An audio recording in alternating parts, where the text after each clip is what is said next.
Good morning. You'll have 10 minutes. David, go ahead. Good morning. My name is David Happe. I have the distinct honor of having been named Florida politics' biggest loser in the 2024 election, which is amazing because I never ran for office. So apparently I'm uniquely qualified to talk about losers.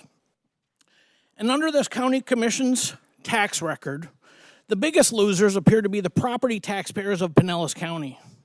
Today I want to talk about one government term that taxpayers need to understand, which is ad valorem. When you hear these commissioners talk about ad valorem, they're talking about property taxes. They're talking about the taxes based on the assessed value of the property. When this county talks about that, when they talk about lowering the millage rate, taxpayers just need to ask one question. How much money did you actually collect? Because taxpayers don't pay talking points. In 2018, ad valorem property tax collections were $410 million. Under this county commission, in 2025, that number had swelled to $620 million. That's roughly $210 million more per year than the county was collecting in 2018, a 51% increase in property tax collections. So when these commissioners say, we lowered the millage rate, my answer is simple. Who cares? Who cares that you lowered the rate? If the rate went down but collections went up by 51%, that's not restraint. That's not conservative government. That's a shell game. Pinellas County's total budget, total spending in 2022 was $2.9 billion. That includes capital expenses, all the special projects. $2.9 billion in 2022. $4.8 billion in 2026. That's not modest growth. That's explosive local government. While county government was growing, Pinellas County's population was decreasing. Do you all know that our population in Pinellas County right now is less than it was in 2018? So we're paying more. You guys are spending obscenely, and we have less people living in the county. Taxes are rising and the population's falling. Something's wrong here, commissioners.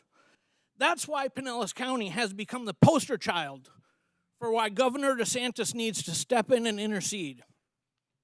You are the poster child for why property tax reform is needed in Florida. If local government can collect $210 million more per year in property taxes, grow the budget by $2 billion in just a few years, watch a population decline and still call it fiscally responsible, then local government is not capable of policing itself. Thank you, Governor DeSantis. Some of you are warning about the dangers of property tax decreases. Commissioner Peters said, this is going to bring unintended consequences if we cut your taxes. Commissioner Scott called this an unbridled power grab. Commissioner Egger said the government's the best that's the closest to the people. You're not wrong. You're just not the government that's the closest to the people.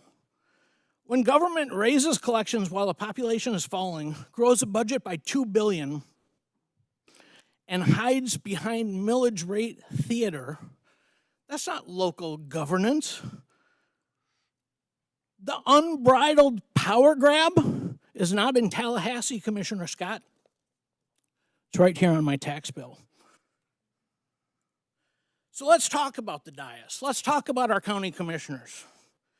Commissioner Peters, you were a huge talker when the Democrats controlled this commission. Now you've supported record spending before this commission, and many of the things that we've spent money on, you introduced. Commissioner Latvala, you're on video campaigning that you would vote against every tax increase. Every single budget you voted for since you've been here has been a record, both beating the last one. Commissioner Eggers, I hope you enjoyed your trip to Ireland last month. You at least head faked that you were going to do millage rollbacks before you voted for the budget last year, the record-breaking spending budget. Commissioner Scott, you said one of the first things you were going to do The first thing you were going to do when I was on your campaign bus, you said, first thing I'm going to do is put in term limits. I'm going to raise it for a vote. Do you remember what the first thing you did was? You voted to put Janet Long as the chairperson. We're still waiting, Commissioner, for that promise of the first thing you said you were going to do. Meanwhile, you voted for every record spending bill that's been before you. That's not what you said you were going to do. Commissioner Flowers, I didn't vote for you. At least you're honest. You tell the people you're going to tax them, and then you tax them for your special projects. You're the honest one. Commissioner Nowicki is the only one here that voted against this record spending bill last year.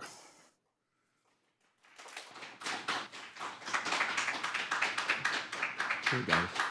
Commissioner Scherer, champagne and caviar in Europe while taxpayers are staring at rising bills? That's a terrible optic.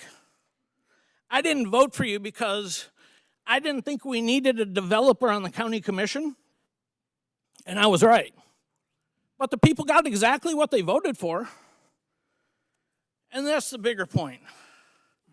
Taxpayers were told that Republican control of this commission meant restraint, accountability, smaller government. I donated to more than one-year campaigns, as did hundreds of other taxpayers, because we believed you when you promised these things. When Charlie Crist is running to the right of all of you people, Charlie Crist is running saying, hey, we need to lower property taxes. Commissioner Scott is saying that's an unbridled power grab. Charlie Crist is running to the right of this county commission. A Republican county commission should not need Ron DeSantis to force it to act like taxpayers matter. But here we are. So let's talk about oversight. We got our unelected county administrator. Barry Burton's our county administrator. We pay him an annual salary and package that approaches $400,000. Did you know that we recruited Barry Burton from Lake County, Illinois, when there was an investigation as to financial oversight and management in the county that we pulled him from? Did you guys know that Lake County, Illinois is in the top 10 spending counties out of 3,500 counties in America? How do we get this guy? So I got one question for you. Because he's bringing you yet another record budget, he's going to probably propose a millage increase. At a minimum, our taxes are going through the roof and your spending is going through the roof. He's going to bring you a higher spend budget. So do you work for him or does he work for you? Because it sure seems like you, county commissioners, work for Barry Burton. It's time to correct the oversight problem we have in this community and with this county commission. Who's watching the spending? Who's watching the watcher?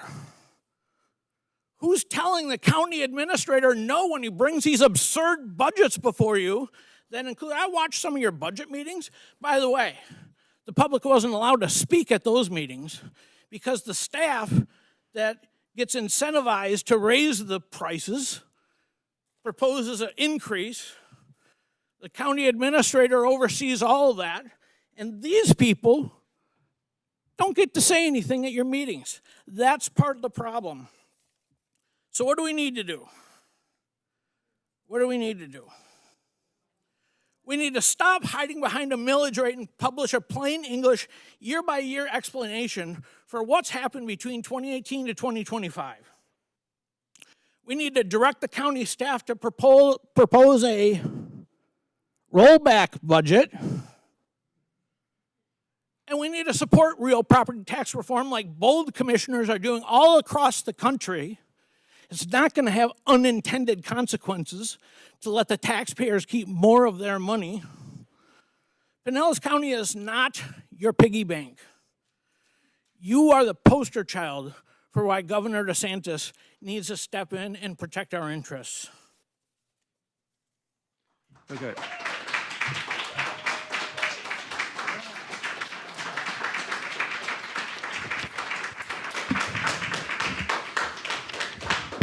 Okay, Thank you all. Appreciate your being here today.